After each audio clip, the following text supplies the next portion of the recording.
The One Mic with Big Mike show starts in 5 minutes.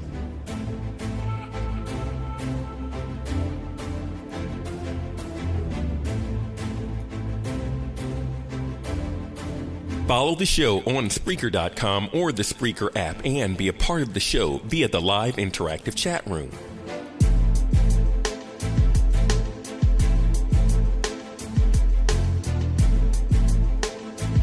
You can text your thoughts to 404-902-8104.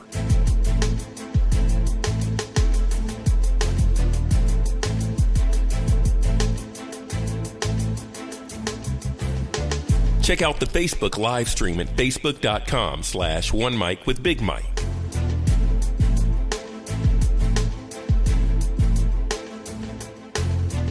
The One Mic with Big Mike show starts in 4 minutes.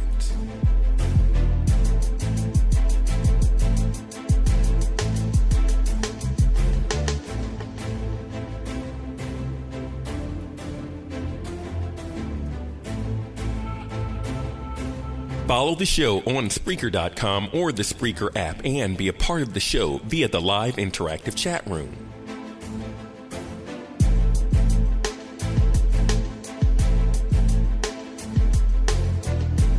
You can text your thoughts to 404-902-8104.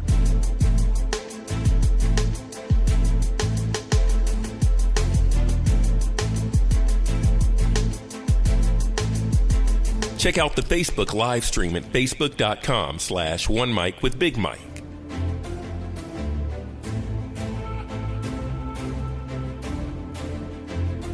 The One Mic with Big Mike show starts in 3 minutes.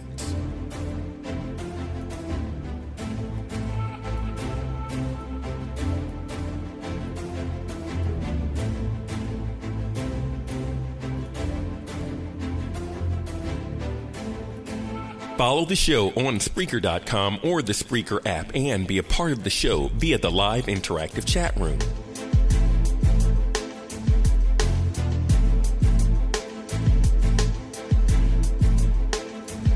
You can text your thoughts to 404-902-8104.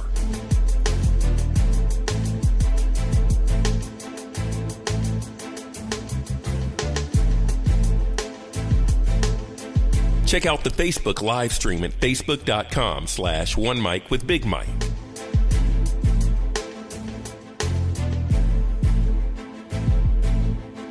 The One Mic with Big Mike show starts in 2 minutes.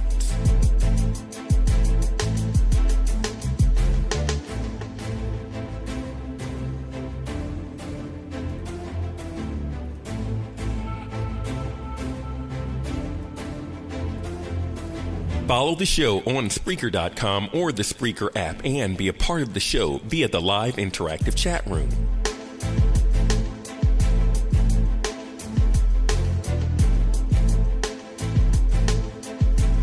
You can text your thoughts to 404-902-8104.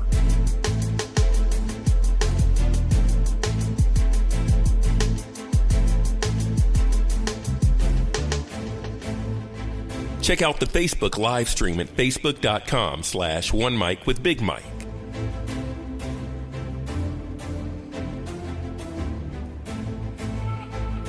The One Mic with Big Mike show starts in 1 minute.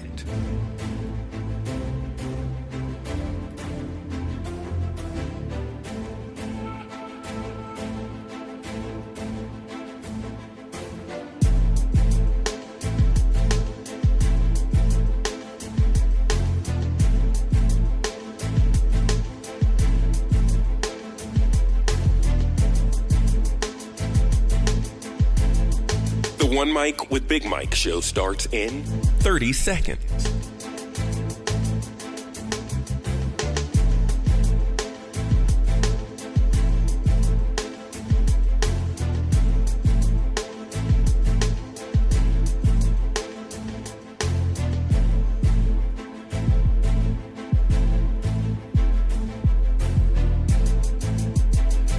The One Mic with Big Mike show starts in 5, 4, 3, 2. One mic. I'm back. It's the One Mic with Big Mike show. Live, There ain't no goddamn tape. interactive, and on demand. One Mic. Yeah, a sports show. The best move of LeBron's career, man, was dragging his sweaty ball sack right across Draymond Green's the nape of his neck and getting that dude suspended. And so much more. What's going on right now with Donald Trump? This is America, and it tickles me to death when white people are so shocked and appalled by it. What? It's the One Mic with Big Mike show. Of course, it's like anything, like ammonia or you sniffing glue is gonna get you high. You've been warned. The One Mic with Big Mike show starts now. Here he is. He's real cocky, he's real loudmouth, he's real flamboyant. He don't cow down to people. Big Mike.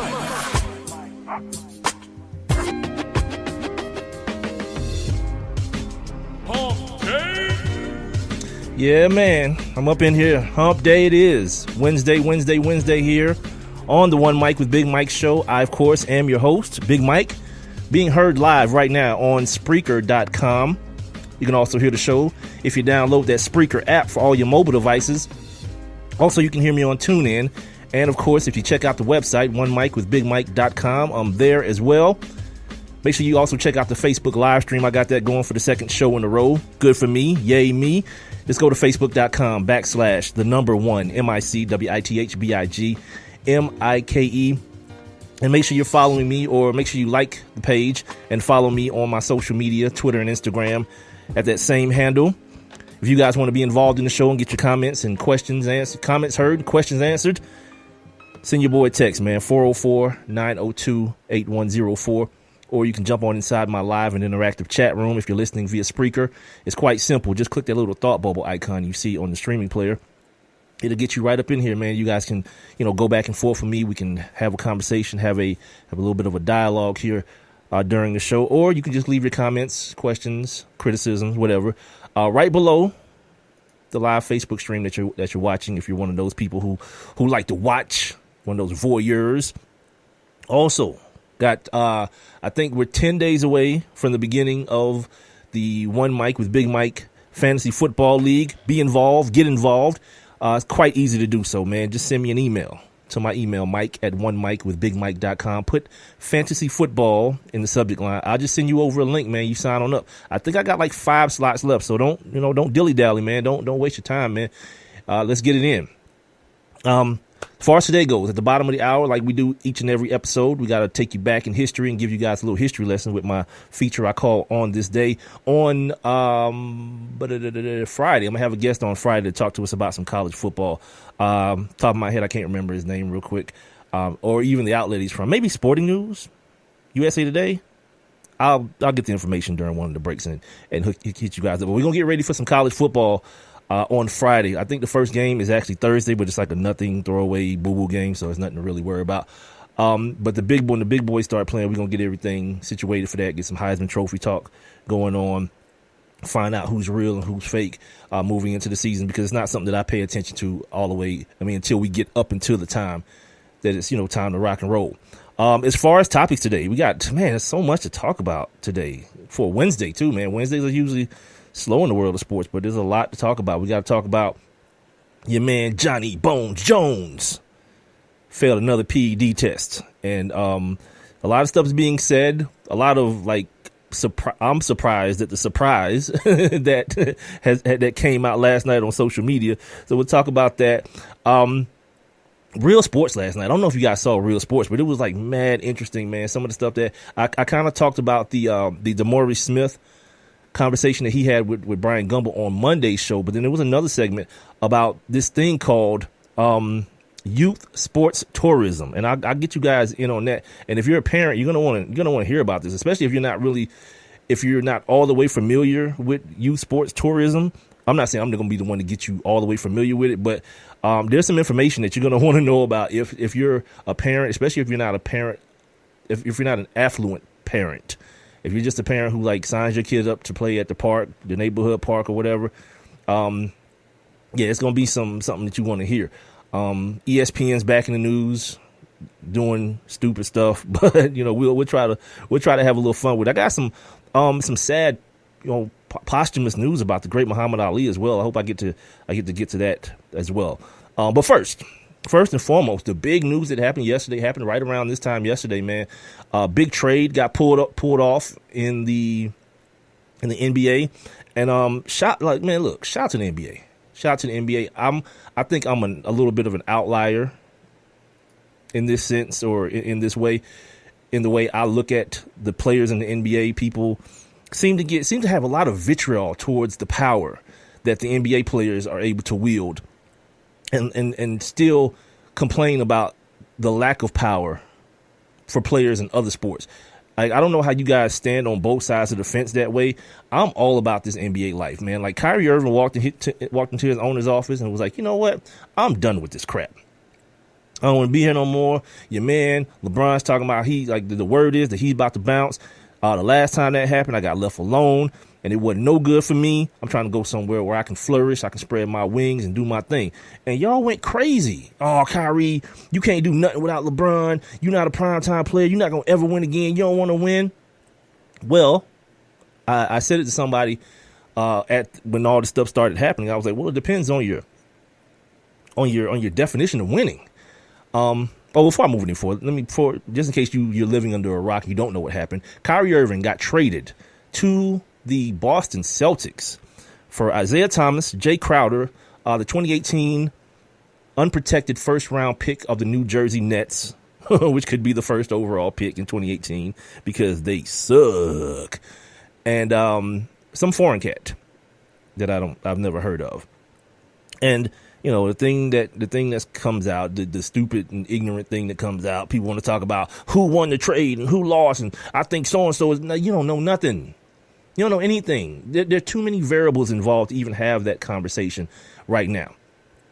And the thing I thought about, like, every time this happens, like some big time player movement happens within the NBA, I always look back at LeBron. I look right towards LeBron because this is the bed that he made. This is the standard that he set when he made the decision. And now so many times it's kind of coming back. I don't want to say it's blowing back in his face, but Kevin Durant going to Oklahoma City, I think that move becomes easier. Kevin Durant going to Golden State, I think that move becomes easier because of what LeBron did. I think it's easier for Kyrie Irving to be like, oh, this is what we doing now? I think it's easier for Paul George to tell the Indianapolis Pacers, I'm not coming back here. Chris Paul to be like, nope, this Clippers thing is over. You need to get me up out of here. I think it's easier for these guys to do this after seeing what LeBron did. He's like the Jesus of the NBA. He bore his cross, and now everyone else is free to kind of move around and do what they want to do without too much, fanfare. I mean, people are still idiots and people are still stupid, like I was mentioning at the top of my conversation here. That people seem to have a different way of looking at the freedom and the power that these NBA players have found themselves enjoying. Me, on the other hand, stop the madness, man. I'm all about it, man, because at some point, man, we gotta believe and understand that the power lies in the hands of the product. Without the players, no one cares about Dan Gilbert. No one cares about Dolan or any of these guys who own these ball clubs. No one cares about them. We turn on our TVs. We pay our money for our tickets to see these players. And in the NBA, their union is strong enough to where they've been able to negotiate in a way where their money is cool. You know what I'm saying? It's never going to be what someone would consider value. They're never going to get value for what they bring to the team. And that's the truth in most jobs. You know what I mean? You don't get the value you are to the company. But what you try to do is maximize. And I think they've done a good job in the NBA of maximizing what they're able to get based on, their importance. And then on top of that, they didn't just get money. They got something more important. They got power to where the commissioner can barely touch them when it comes to stuff like player rest. The NFL, in a situation where it comes to players resting and all that kind of stuff, they would have put the onus on the players and start talking about punishment and fines and these things and that things. The NBA had to change. They had to change the schedule. They had to start the season a week earlier in order to accommodate for what players are going to do anyway, for what they want to do. To me, that's good stuff. With Kyrie Irving going to Boston, I like the move. I like the move for Boston because in the fact that they want to win, and history, NBA history shows us and tells us and has been proven time and time again that you aren't going to win if your main superstar is under 6 foot tall. Like Isaiah Thomas is a cool story. You know what I mean? It's a cool underdog, last pick in the draft story. But Danny Ainge is like, you know what? F your underdog story. We've kind of milked that cow and gotten everything out of it that we possibly can. But now it's time to move forward and get to a championship. At least get to a position where we feel like we're more capable of competing for a championship. Kyrie Irving is a big time ball player in big time games. We've seen. I mean, Isaiah Thomas is too, but he's too easily swallowed up because of his size, man. You know what I mean? He got a hip injury now, so he's kind of like, he's kind of damaged goods. And here's the other thing too. Here's where you kind of find out when dudes start getting way too comfortable in their situation, and they let that love that the city is pouring on them kind of distort their reality. When your man comes out and like when Steph is getting paid and James Harden is getting paid and dudes is getting broke off all this money, and your time is coming, probably the best thing to do is wait for your time to come and then let your people that you pay money to negotiate your deal. Once you start opening your mouth and you start tweeting and you start hollering out, when my time comes, they're gonna have to back the Brinks truck up. Yep, Danny Ainge was like, really? Tell that crap to Dan Gilbert. And here's the real deal. Okay, moving on from the Celtics part of the trade for a minute to the Cavs part of the trade, when everybody's like, oh, the Cavs, they got out like bandits because they got that first round pick. That's what everybody's thinking is the goal, the first round pick. You're talking about a kid.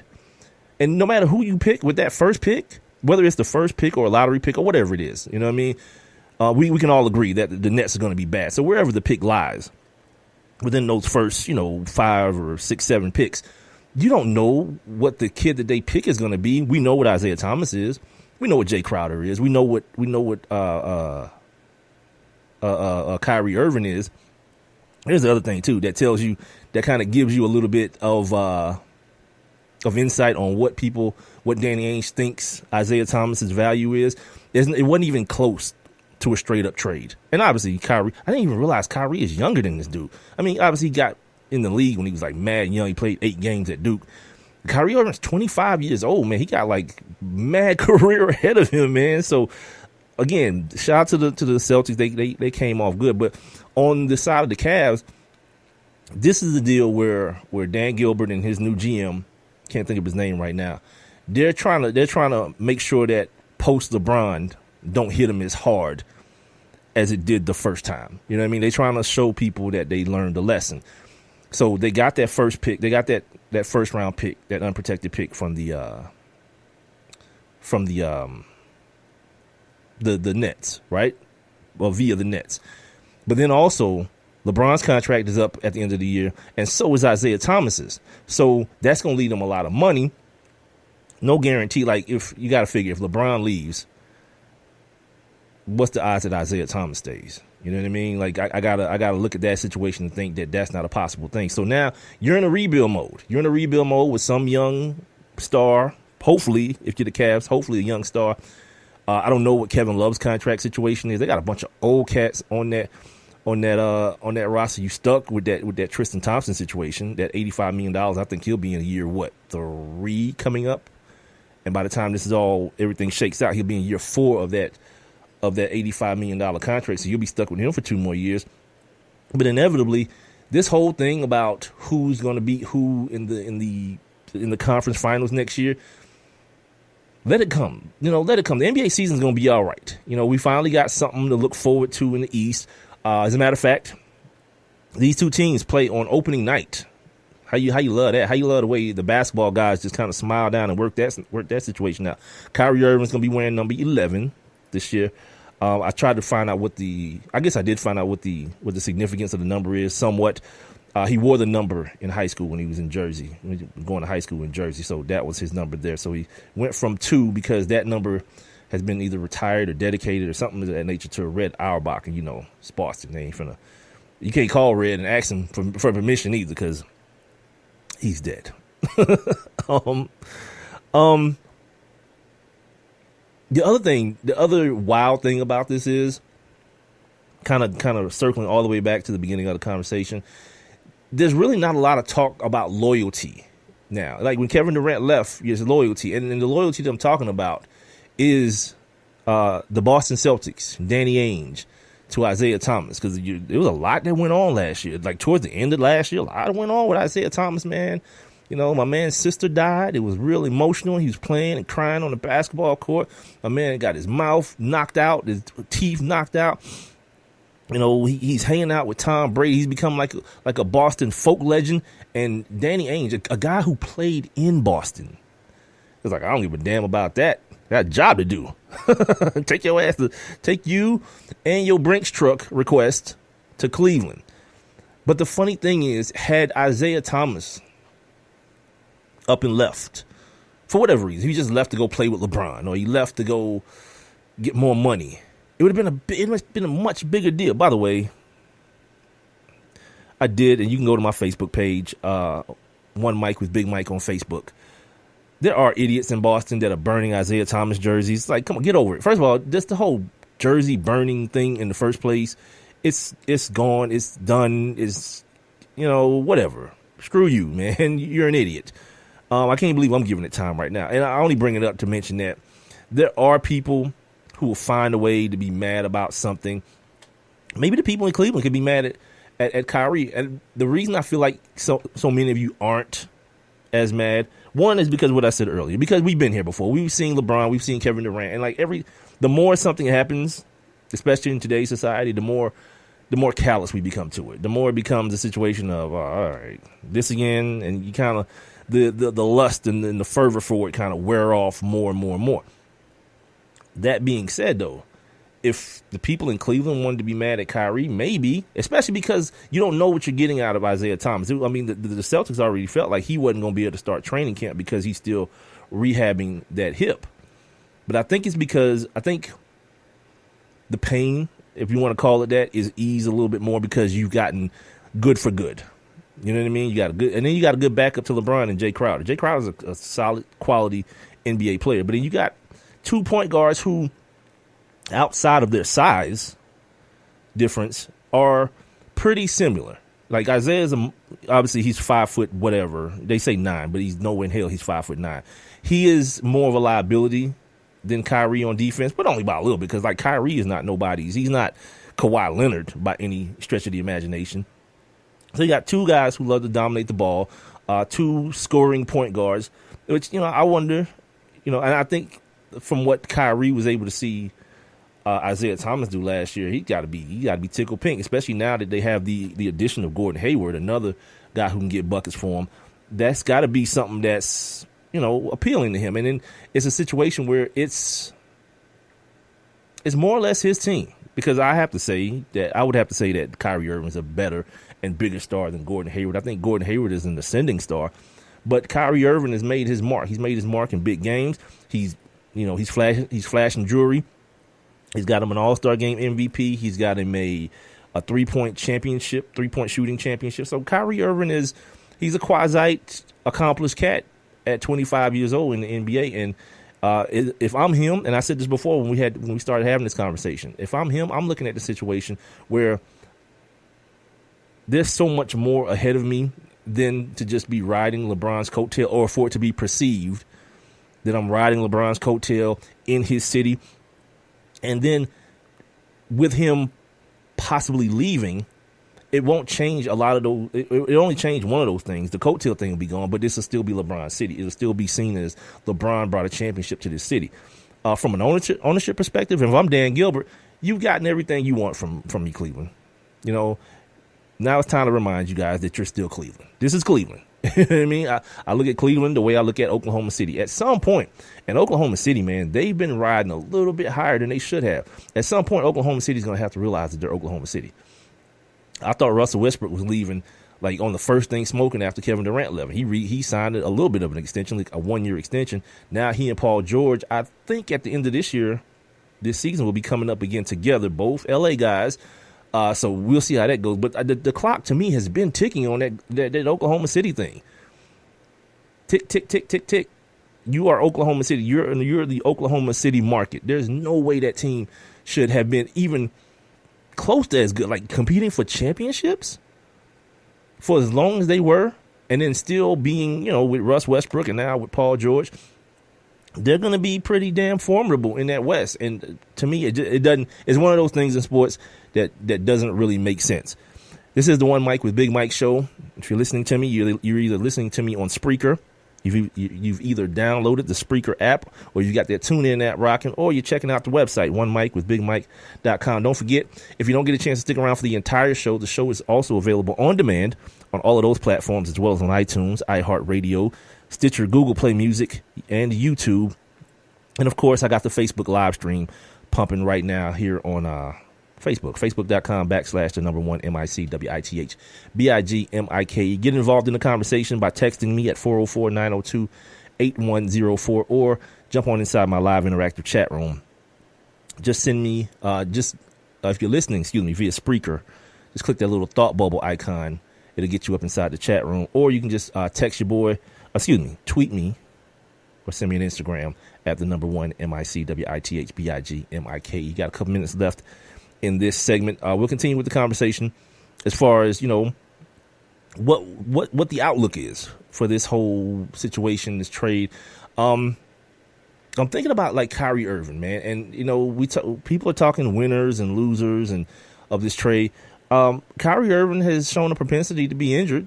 You know what I mean? He had the knee thing a couple years ago. Like I say, Isaiah Thomas has got the knee, so you don't know how these things are going to work out until they work out. You know what I mean? And we've come to this place, like in this arena, sports media, where it's like people feel like the thing to do is you have to predict, and it's about me being right about a prediction. And the reality is you don't damn know. Like even if you do, like even if someone gets it right, even if like the Cavs or the Celtics, they suck, and the Cavs, the Celtics suck and the Cavs just go off this year. And somebody said, I told you so. Like, how did you know, though? Tell me what information you use to come to that conclusion. Because if it turns out the other way, guess what you won't be doing? You won't be jumping up and down telling people how wrong you were. It's just foolish. It's the first takeification of sports, man. And so many of you guys have dug in, man, and you feel like that's the thing. I heard somebody tell me one time that I don't do a real sports show because I don't do all that. I don't make predictions, and I don't have people on here to debate me on ridiculous ass things that no one has a way of knowing. If you want to talk about the facts of certain matters, we can, definitely have those conversations. But other than that, I'm good. We'll just have a conversation about the things that are going on. You know what I mean? The things that are going on in the world of sports. And yesterday, the big thing was this trade. LeBron, he did the LeBron thing after all the pettiness. Your man's out of town now, so he's tweeting, nothing but respect. It's been a good 3 years. We did our thing, blah, blah, blah. And true, like LeBron, he's such a faker, man. But, big up to him. Here's the other thing about LeBron, too, that people are speculating about. His buddy, his BFF, his homeboy, D Wade, is going to get bought out by the Bulls after 1 year. Grand opening, grand close. He's like on that Dwight Howard plan. Get in and get out. I'm gonna come home, but then I'm gonna bounce immediately as soon as I can. And he'll be another old guy on the Cavs, man. Who was their two guard, by the way? I can't even remember their roster now. Kyrie, Kevin Love. Well, now it's Jay Crowder or IT, Kevin Love, LeBron James, Tristan Thompson. Who in the world is their two guard? Golly. I guess it don't even matter. I guess, you know what? I guess, your man D Wade can just slip on in there and play some two guard for the damn Cavs. I have no idea who their two guard is. And maybe I should. Maybe it's on the tip of my tongue. Matthew Dellavedova. No, I'm just playing. I don't know who it is. So I guess there's a starting spot waiting for Oh man. Thank you. My man Big L's in the building, man. Big L's in the chat room. JR. Wow. How in the world do I forget JR, man? Maybe because I want to forget JR is starting for a basketball team professionally. Maybe that's what it is. Golly, J.R. Smith. Yeah, man. So maybe there's a spot for her, because I don't see D Wade backing up JR, even though Wayne Wade is broken. He's a broken human being half the time. But he was pretty healthy last year. What am I saying? He was pretty healthy last year. But those years are creeping up. Probably traveling over to Germany and getting that Kobe treatment, whatever it is, that needle. Either way. So yeah, J.R. Smith is there. Two guard, and now they're gonna probably get another one in D Wade, and he'll be starting next to his man again out there in Cleveland. What's Gabby feel about that? His old lady's a Hollywood chick, man. Like, the Miami thing is cool. She could probably even vibe out. Like, Chi-Town is special, but Cleveland, yeah. Well, you gotta go where the money is, man. What the hell, man? You gotta go where they're gonna pay you at, right? So, that's what we're looking at, man, with the Cleveland situation. Somebody said the other day as well, man. I don't know if it was a fan of the team, but, like, people are looking for Washington to do big things in the East this year. Like, as much as I love John Wall's game, that whole thing up there with, what's my man's name? They used to coach the Thunder, Scotty Brooks. I don't trust him at all, man. I don't trust him with talent. It's like him and Brad. Like, having Brad Beal and John Wall is like a poor man's version of having KD and Russ. It's like, all right, it's the fourth quarter. You know the game plan. Pass it to John Wall. And then John, when they stop you pass it to Brad. And that's the play call. Can't win no championship with that, man. You need actual coaching at some point, especially when these playoff possessions come up. Sorry about that. You gotta get freaking coaches and calls and out of bounds plays and those things that Eric Spoelstra is so good at. Yeah, you gotta get some of those in your book, man. And Scotty Brooks, him, and like all they did in Oklahoma City, by the way, they got rid of Scotty Brooks and just hired Scotty Brooks light in my man Billy Donovan. He's the same way. We all were impressed that Russell Westbrook averaged a triple-double last year. But yeah, that wasn't by chance. Like, the whole deal was like, all right, give me the whiteboard. We're gonna draw it up. He did like that episode of the Fresh Prince where Will was on the basketball team, and then the coach just brings out the whiteboard and said, okay, pass it to Will, break. That's it. Pass it to Russ, break. And then he'll do what he does, and you'll win about 40-something games or 50 games, how many of games they won. It's time to rock and roll. And now they got Paul George down there. Yeah, it's going to be KD and Russ part 2. You know what I'm saying? Russ, you dribble the ball as much as you can. When the shot clock starts running out and you can't get a shot, pass it to Paul. And then Paul, you heave one. Yeah, it's like, yeah, at some point, man, you got to get some coaching before you start winning. And then guys like Russ, as hard as Russ goes, and as much as he loves that style of play right now, he's a human being. He may look like an android and play like an android, but he's a human being, and he'll get tired of that and want to go somewhere like Kevin Durant, because I feel like that's what happened with Kevin Durant.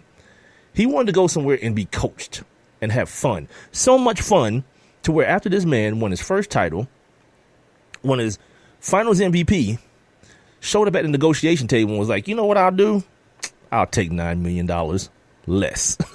He had that much fun playing basketball out there this year. You know what I mean? Like, if that don't show you the huge difference in what was going on in OKC and what happened in Golden State with that kid, yeah, this wasn't about him ring chasing. It felt like it was way too much work to get the job done that they got done. And he was like, you know what? I can do the same thing and be the same player and have a lot much more fun doing it. You know what I mean? Like, and I feel like that is the goal for everybody. Speaking of having much more fun doing things, I misspoke on Monday. I told you guys that Monday may have been my last show because I was anticipating the Powerball being played last night. Powerball drawing is tonight. $700 million with a $400 million cash payout. If that hit, ladies and gentlemen, this would be the last hump day you hear from me. Straight up. I'm talking anybody. Anybody who don't know me on a couple different levels deep. Yeah, I'm disappearing off the planet, cuz. Like, I'm going to be the dude living on Mars. It's the One Mike with Big Mike show. Spreaker.com. Also on the app, so make sure you download that from your mobile devices. Spreaker, Spreaker. to tune in, and One Mic with Big Mike. I'm also streaming live on Facebook right now. One Mic with Big Mike is the handle, at the number 1 MICWITHBIGMIKE. That's also for Twitter and Instagram. If you want to text the show, text me at 404-902-8104 or jump inside my live interactive chat room. Or you can leave your comments and questions below the live streaming video. I'm going to take a break, about 2 minutes, come back. We'll do on this day, the Colin Kaepernick rally went down today. It was folks got in and out from what I saw on SportsCenter. So I'll talk a little bit about what's going. I'll give you guys my daily update on that. What's now transpiring within the world of the anthem protest, the Colin Kaepernick protest, whatever you want to call it. I'll be right back. I have one question for you.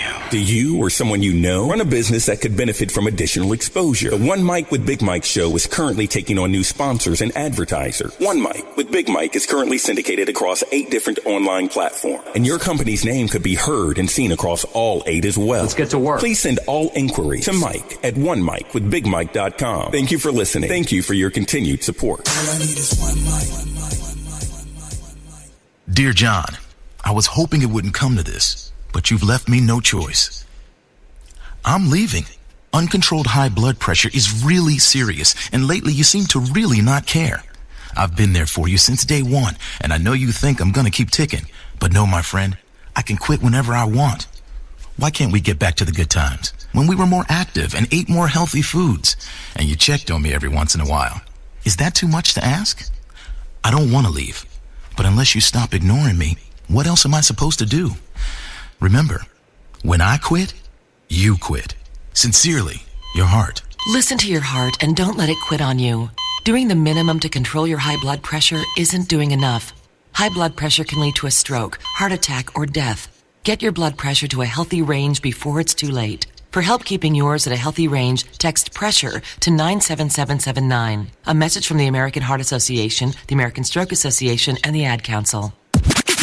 And now, back to One Mic What are we waiting for? Let's get to it. with Big Mike.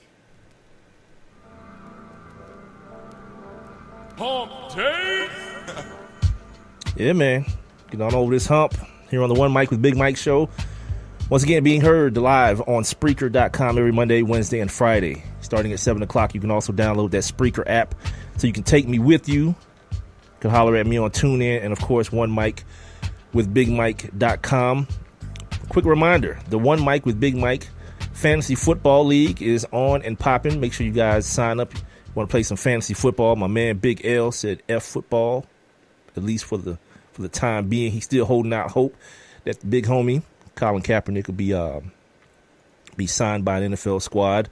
Much more hopeful than me in that regard. But for those of you who aren't boycotting the NFL and you want to play some fantasy football with your man, just send me your emails to Mike at onemicwithbigmike.com. That's MIKE at the number 1 MICWITHBIGMIKE.com. Put fantasy football in the subject line, and I'll just send you the link, man. You can just sign up with the password and all that kind of stuff from that. I got like 5 slots left, so don't delay. Or if you want to just go to my website and go to the contact page, you can do the same thing from there. Just send me a message from the contact page with fantasy football in the subject line. I'll hook you up the same way. So in the meantime, between time, we'll get back to this conversation.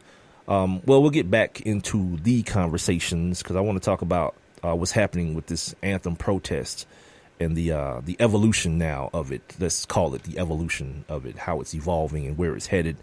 And, what should be the next evolution maybe. But before we do that, before we go forward, let's take a look back. Now, let's take a look back. On this day. All right. For your hump day edition of On This Day. On this day in 1933, we saw the very first televised boxing match between Archie Sexton and Laurie, Ratteri in London, England.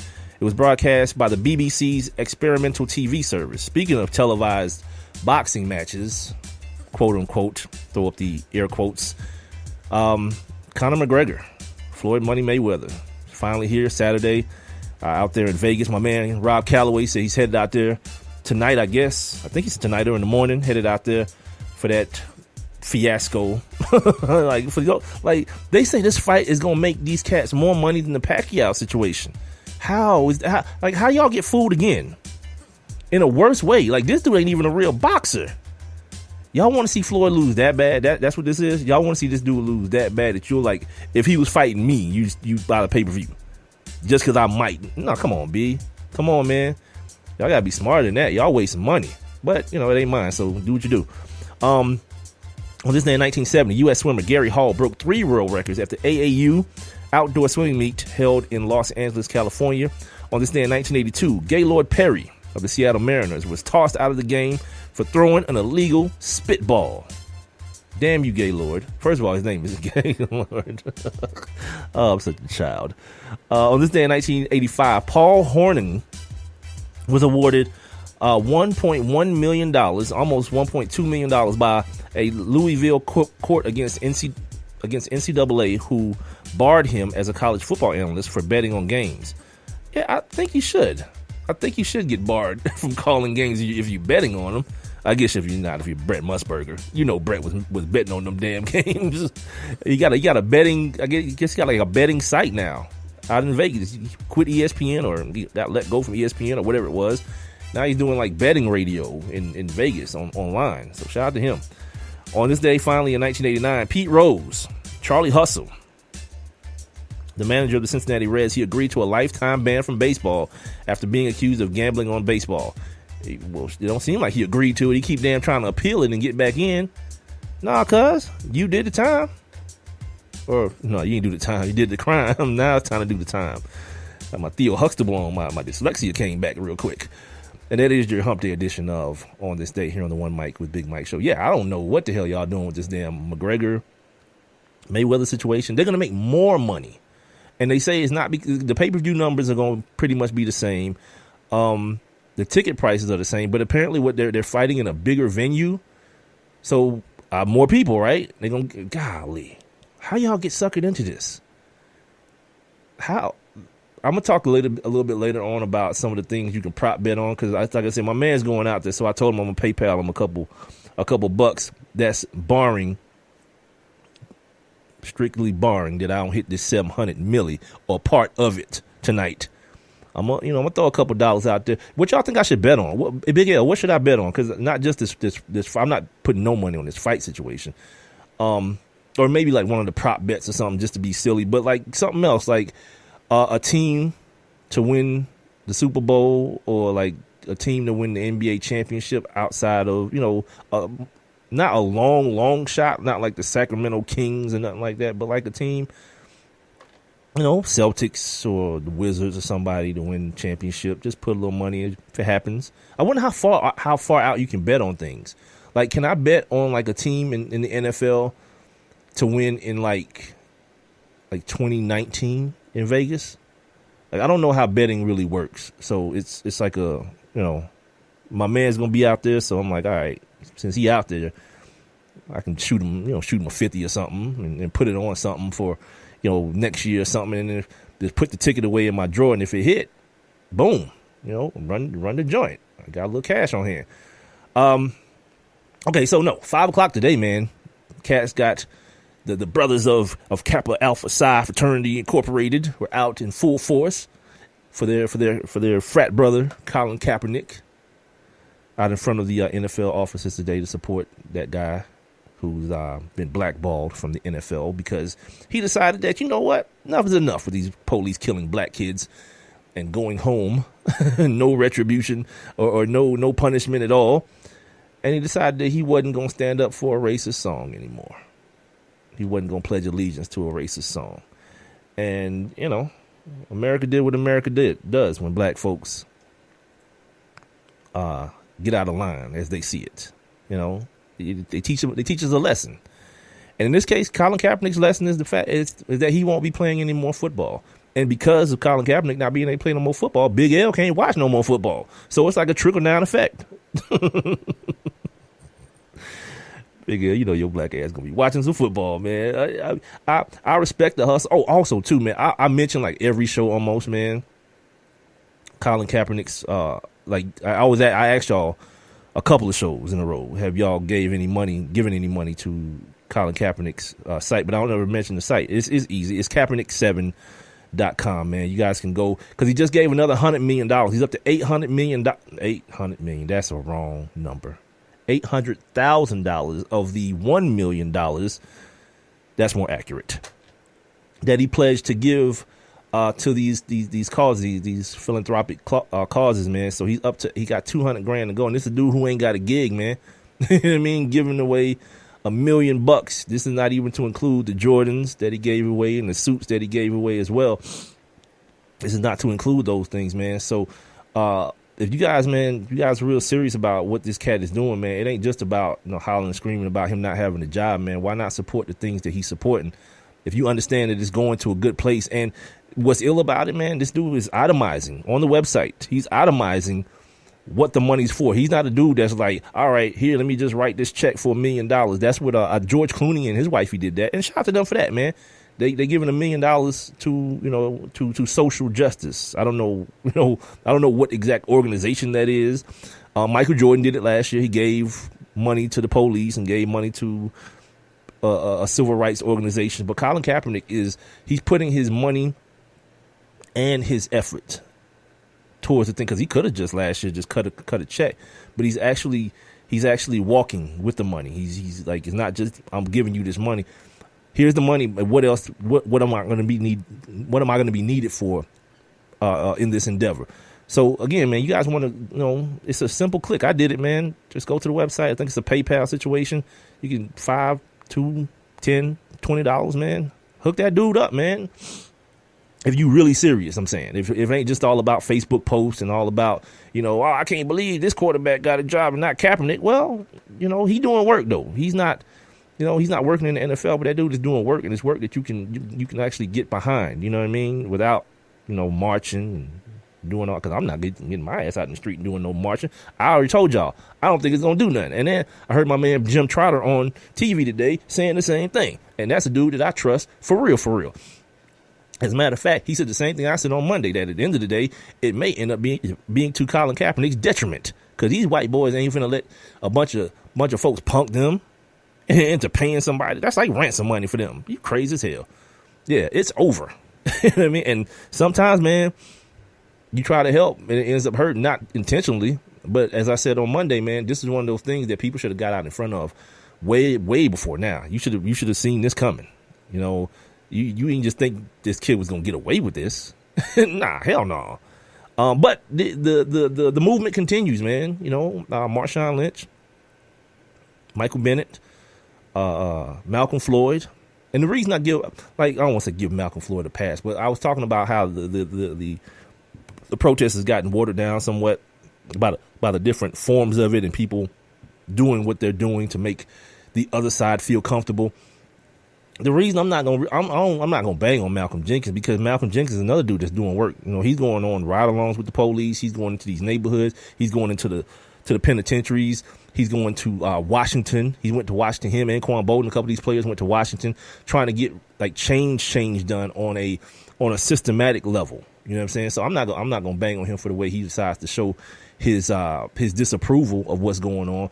I feel what I feel though. I feel that that the protest shouldn't be about the comfort level of the people who want to distract from the actual issue.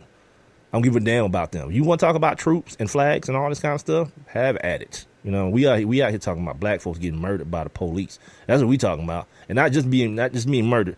Black folks. It's about just police brutality, as a whole.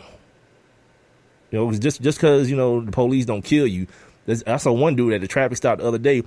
Police just rolled up on him, punched my man in the face. Then when he had him on the ground, here in Georgia, this is in Gwinnett County, had him on the ground, handcuffed behind his back. A second police rolls up, gets out of his car, and just runs up and kicks my man dead in the mouth while he's on the ground. Straight up. All on tape. You feel me? They got fired, but I'm like, hold on. If I do that to somebody, I'm not getting just fired. I'm going to jail. That's called assault, pimp. But, they just lost their job. And then for those of you who don't know what happens in those situations, a lot of these guys, they end up just resurfacing in other counties and other districts because people started hollering about a shortage of correctional officers and all this kind of crazy stupidness. Nah, jail is what we talking about. You can't just in society you can't do that to somebody. But I guess if you got a blue uniform on the badge, now I know different rules apply. So anyway, get off that soapbox real quick. We talked about Monday. We talked about on Monday the white players who, I guess, some of you guys told me they joined in. Justin Britt and Derek Carr and so the kid's named Chris Long. They put their arms around their teammates while they were carrying out their protest. But then on Monday Night Football, Giants Browns, 12 players from the Browns. Yes, those Browns, the same Browns whose head coach Hugh Jackson was like, we don't want that crap going on around here. We don't want no damn protest. We just worried about football. Well, some kind of way, your players was like, Coach, you see these two middle fingers? They're for you. And 12 of them, including, I think, 5 more players had gathered around them while they took a knee during the anthem. Now, here again, we're talking about guys softening the stance. Just like if you're going to stand in the line of fire, take the bullets, man. You know what I'm saying? Take them. Don't try to deflect them and please no, don't shoot, because that's what I hear when I hear, well, we took a knee, but we were praying for our country. Get your ass out of here, man. What was that about? What? You can pray standing up. A lot of them dudes do it. You see them standing up there, their eyes closed. It's like you doing too much in order to appease idiots, and I don't believe stupid people should ever win. If you stupid, you should lose at everything you attempt in life. You should lose at life. And that's what these people are. These people who want to harp on flags and anthems and country and patriotism and troops and all this ridiculous stuff, and never one time mention the actual reasoning for all this kind of stuff. Screw you upside a wall, cuz there's nothing that should be done to appease you, because I don't feel like nothing can be done to appease you. But that seems to be where things are trending. And in the midst of all the kneeling and the praying and all this kind of stuff, this kid named Seth DeValve, I think that's his name, because guess what? I don't know who the hell this dude is from a can of paint. And he's a white cat. White tight end for the Cleveland Browns. Here's the thing. I know optically it may fit into a certain narrative. On Friday, Michael Bennett was like, this thing would take a turn for the better if white players got involved. He should have been more specific because we kind of start moving downhill. As far as notoriety goes, from Chris Long, Chris Long is, people know who he is, but mainly his dad is the star in the Long family, right? And you go from that to Justin Britt, who is like who, then from that to Seth DeValve, a double who. Like, even the people who want to be mad about this white boy kneeling for the anthem is like, I don't even know if I should be mad, because I don't have any idea who he is. Let me tell you who Justin DeValve is. He's a kid. He went to Princeton, so smart guy. I can assume he's a smart cat. He went to Princeton.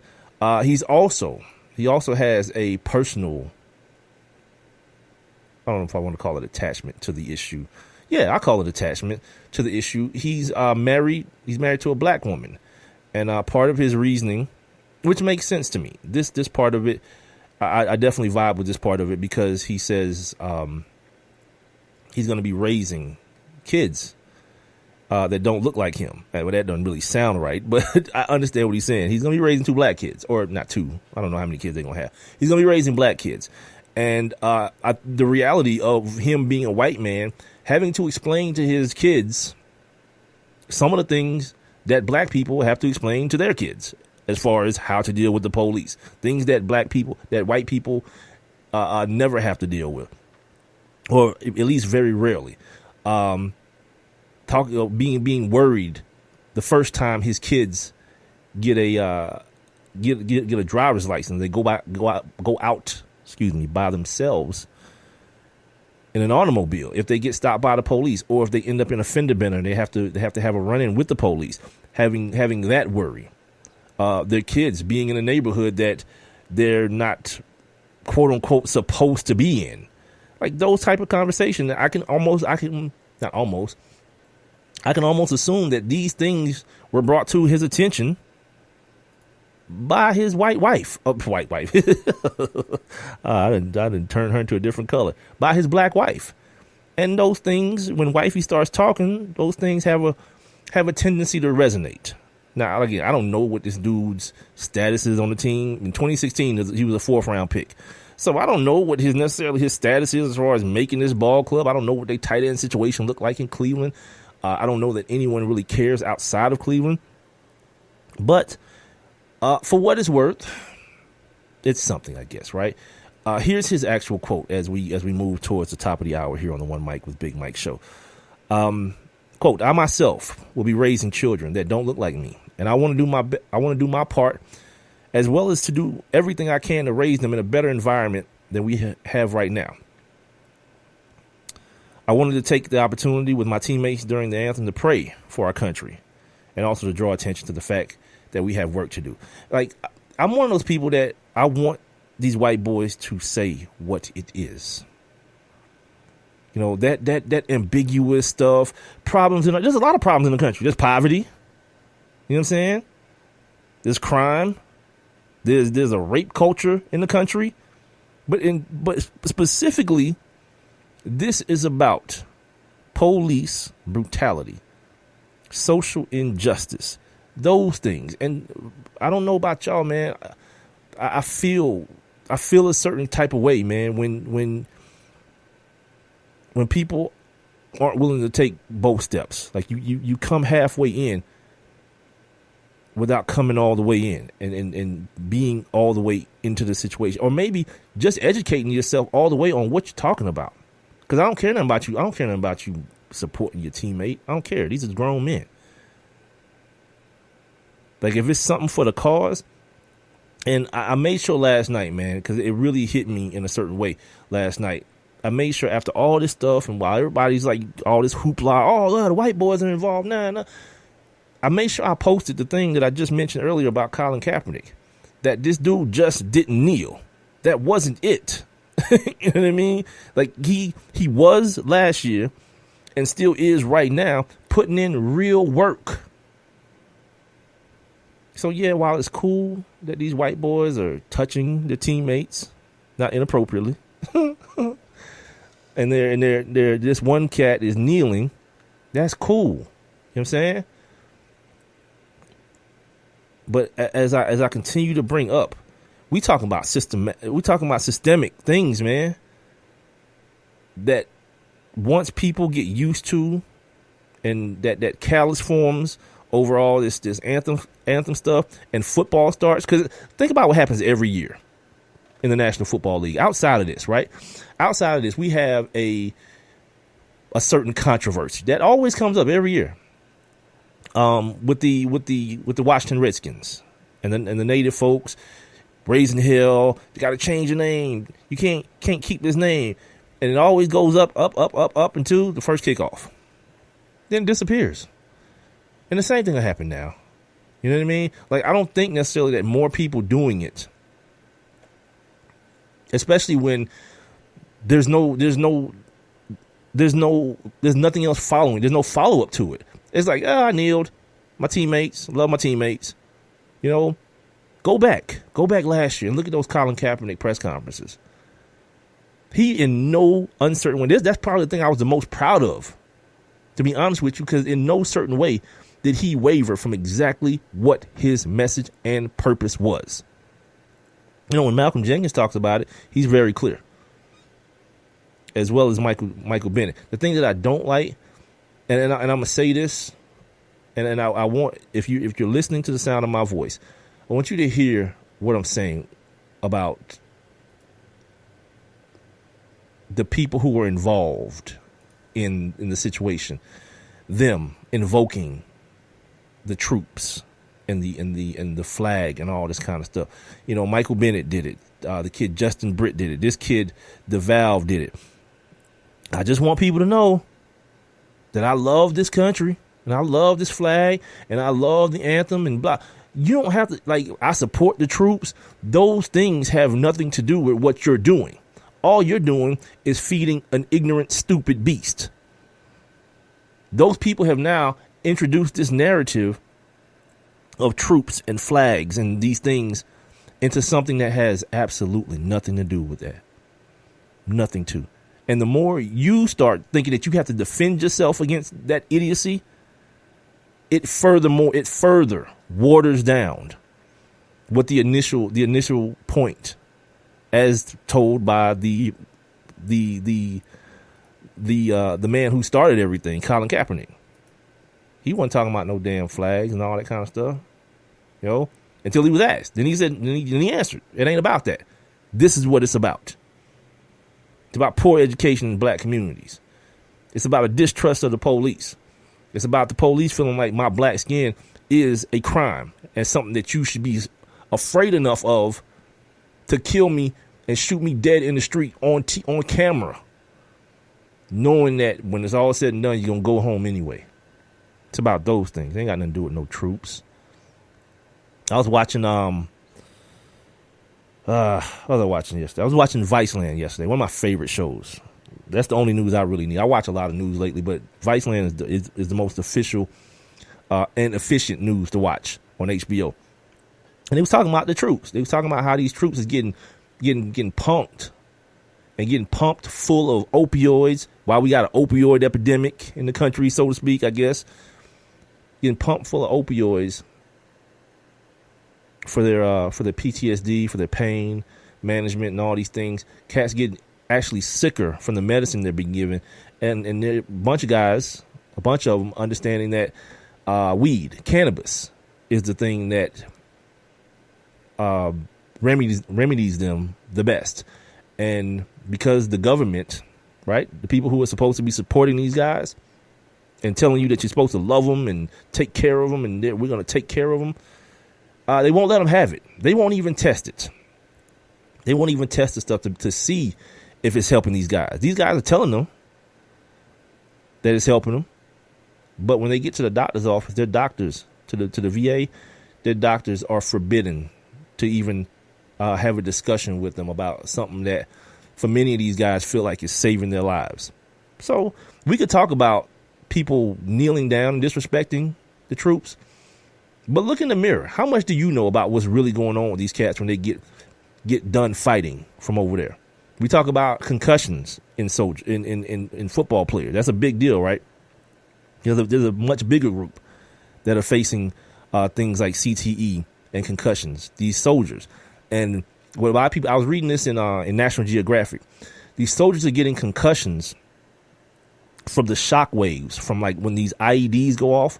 You don't even have to be near them, but because sound and these things move through the air, they rattle in your body and they rattle your brain. And you can get a concussion without even knowing. You're not hitting anybody. You're not helmet to helmet. None of these things are happening, but you end up with a concussion.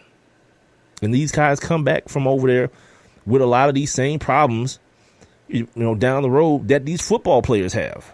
How many of y'all have heard about that? But yet y'all want to talk about people kneeling and sitting down during a racist song. All I say is, man, stop, man. Like, stop introducing it into the conversation.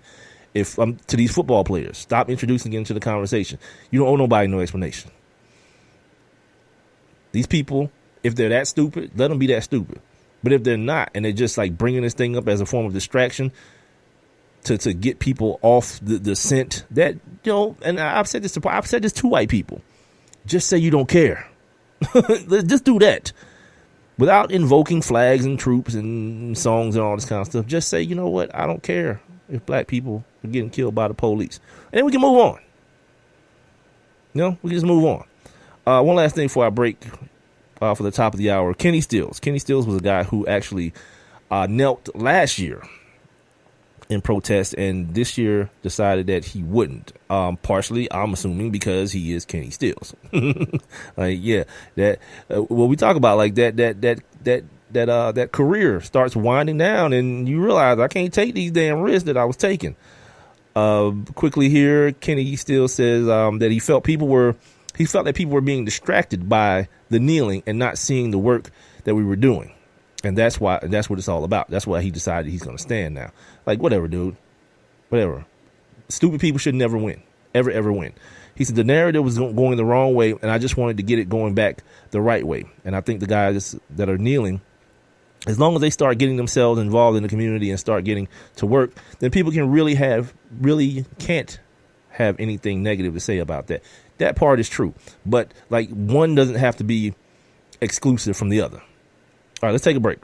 Let's head to the top of the hour here on the One Mic with Big Mike show. We're getting over this hump here on a Wednesday on Spreaker.com, the Spreaker app, on TuneIn, and, of course, the website onemicwithbigmike.com. And I'm streaming live video on Facebook. My Facebook live stream is at the number 1 MICWITHBIGMIKE.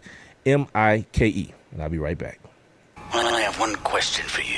Do you or someone you know run a business that could benefit from additional exposure? The One Mic with Big Mike show is currently taking on new sponsors and advertisers. One Mic with Big Mike is currently syndicated across 8 different online platforms. And your company's name could be heard and seen across all 8 as well. Let's get to work. Please send all inquiries to Mike at onemicwithbigmike.com. Thank you for listening. Thank you for your continued support. All I need is one mic. Hey, what's up, everybody? I'm Jason Derulo. I love that music connects to people all over the country. But unfortunately, so does something else. Childhood hunger. 15 million kids struggle with hunger right here in America. And yet, every year, billions of pounds of surplus food in the U.S. go to waste instead of going to the children in need. Feeding America is working to change this. The Feeding America nationwide network of food banks rescues this surplus of food to help provide meals to families in virtually every community in the United States, including yours. But they just can't do this alone. Join me in the fight against hunger in America. For more information on what you can do to get involved, visit feedingamerica.org. That's feedingamerica.org. Together we can solve hunger. Together, we're feeding America. A message from Feeding America and the Ad Council. One Mic. All I need is one mic. It's just different. One Mic with Big Mike. The overall tenor of what he's saying is very stupid. And they say his style is too urban for the radio. Maybe it's not racism. Maybe it's placism. Brother has to know his place, right, Bob? One Mic with Big Mike. Things aren't always what they seem. A sports talk show, but no subject matter is off limit. Don't just tell me that the reason something's being done is because that's the way it's always been done. Because the first thing I'm going to say to you is slavery. And now, your host. I got the big homie here who needs no introduction. Big Mike. All I need is one mic. Yes, sir. We on over this hump, man. First hour down. About another hour to go here on the One Mic with Big Mike show. Don't forget, man, if you didn't catch the whole first hour of the show or any other show that I've done previously to this one, you can catch them all on demand on Spreaker.com. You can download that Spreaker app for your mobile device. You can check me out on TuneIn, iTunes, iHeartRadio, Stitcher, Google Play Music, and YouTube. And, of course, the website, onemicwithbigmike.com. Make sure you subscribe, like, and follow and all those good things. My Facebook live stream is pumping right now at the number 1 MICWITHBIGMIKE on Facebook. Follow me on Twitter and Instagram. Same handle, One Mic with Big Mike. And get involved with the show, man. Text me. Excuse me. Gee whiz, that came out of nowhere. Text me at 404-902-8104 or jump on inside my live interactive chat room. You guys can also, if you choose, leave your messages and comments and questions and those things right below my live interactive, or excuse me, right below my my streaming video here on Facebook. We started the show off talking about the big trade that happened yesterday. Kyrie Irving is now a Boston Celtic, and Isaiah Thomas, he and Jay Crowder are now Cleveland Cavaliers. They're headed out there to play with LeBron. I saw this article today, and I didn't even read it because I hate when they do this stuff. Apparently, they dug up some old tweets on Isaiah Thomas on what he had to say about LeBron, and, you know, probably some unflattering things. I don't care about any of that. You know what I mean? People tweet and say stuff about people, and now, yeah, you got to work with them. They ain't got to be friends, and, you know, who says they won't be? You know, whatever. Be adults. You know, that goes for the people who are digging these things up too. Be adults. Then I went to talking about, every show now seems like there's an update on what's going on with the NFL, the blackballing of Colin Kaepernick, and how people outside and inside the NFL, I guess, are handling it and proceeding with it. And now we're going to move on to the world of the Ultimate Fighting Championships. Yesterday, sitting there, just chilling. Actually, I'm in here doing some work, and I checked my little my little online magazine things, and lo and behold, Johnny Bones Jones, my man, failed another PED test before the UFC 214. I guess who was it? Daniel Cormier, the fight between Cormier. Yeah, man, failed. About to catch another brick, suspension. They say this time it's going to be for some years. He's 30 years old now. So they talking about somewhere around a 4-year suspension for that kid. The drug that he is alleged to have been using is called turinabol. It's an oral steroid. You don't shoot it in your ass or nothing like that. I don't get. I think there's a form of it called dianetol or something like that, dianabol or something like that, from my reading today. Anyway, it's an oral steroid, and it's not for bulk necessarily, but I guess you get more ripped is the term. You get more cut is the term I'm looking for. And it's like, come on, man. Like, what are you doing? Like, all these people yesterday on social media, like, social media kind of just exploded. Like, oh man, what a bum. I can't believe him. Oh, I was a fan of his. Like, come on, man. Did you see this dude's body transformation in like 30 days? That dude went away, was in rehab, and came out looking like the Incredible Hulk. The artwork, like, if you're listening to the show and you see the artwork to the show, I posted a picture, like the before and after picture of John Bones Jones. He looked like had one of those like swimmer's body, because they got to have a certain level of flab to their body, and then came back looking like a WWE wrestler. Like, what's that dude's name? The dude that's on the Guardians of the Galaxy, like him. Yeah, end up looking like him. And like, now you surprised? Like, I can't believe this is happening. Come on, man. And now everybody's like a moralist. Look, you got what you wanted out of it, right? John Bones Jones showed up and beat that dude up, although allegedly being on PEDs. Here's like the other ironic and funny part about it. The kid, Daniel Cormier, after the first fight they had, he accused Bones Jones of being on PEDs, and John Jones was trying to fat shame homie, whatever. Because I guess the excuse for the positive PED test was an erectile dysfunction drug, was what the blame was put on that time. And my man was like, yeah, I may be fat, but my wiener works, which was a adequate comeback. I may be fat, but my wiener works. That's one that I could probably go with. I gotta start using these things more, man. These little sound things that I have here, they don't work when I hit. Oh, there it is. All right, I gotta start using these more, man. Like, oh, you guys can't hear that, can you? You guys can't hear that. Sorry. Anyway, whatever. See, that's the problem. We're trying to do too much. So this time he's on this supposedly on this turinabol, and I guess it's the sample he gave right before the fight. Here's the thing. Now he and his people are saying that he's being set up, and I'm like, set up by who? The World Anti-Doping Association? they're setting you up, because they're like, this, like his teammate is like, oh, it's so unbelievable that this guy would go through the whole camp being clean and then take this substance, right before the fight, like it's gonna make a difference. Here's the thing, though. And from everything that I understand about these things, if you remember, the guy who got busted for messing with Alex Rodriguez, he actually went to jail behind that junk. He got on TV and said, look, man, these things, these drugs are so far ahead of the test. If you take them properly, if you take the proper dosages and don't try to freaking cheat it or get ahead of yourself, you'll beat the test. And so by the way his homeboy is defending this thing, it just makes me feel like, yeah, dog just got stupid with it. Like he was like, let me get a couple extra, in real quick before the fight, when he'd already cleared the hurdles throughout camp, taking the right amount, because from what I was reading, it doesn't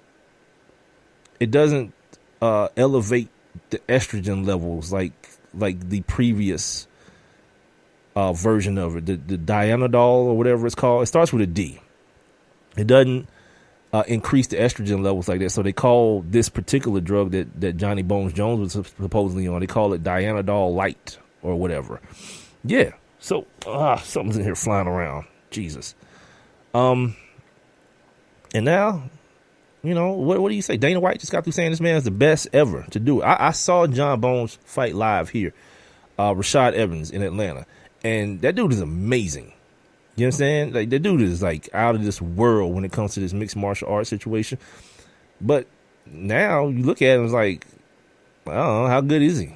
And I don't care, to be honest with you. I think it's a bad look in a sport like this when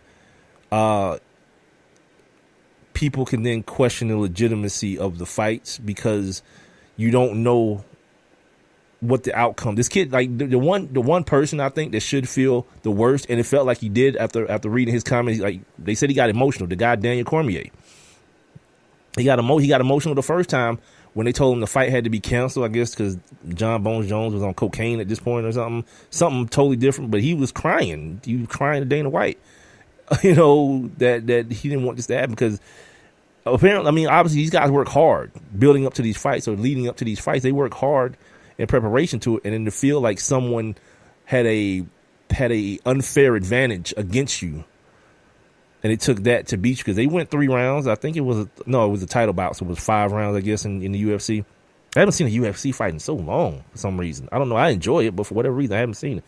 But he took the TKO in the 3rd round, and as a fighter, I can only assume that a million doubts go through your mind. Like, okay, if this dude was clean, how would things have turned out? Now, apparently, I guess the way they do it is once they strip, if his B sample ends up coming up positive as well, because that's what they're waiting on. They got to test the B sample to make sure it's a true positive test.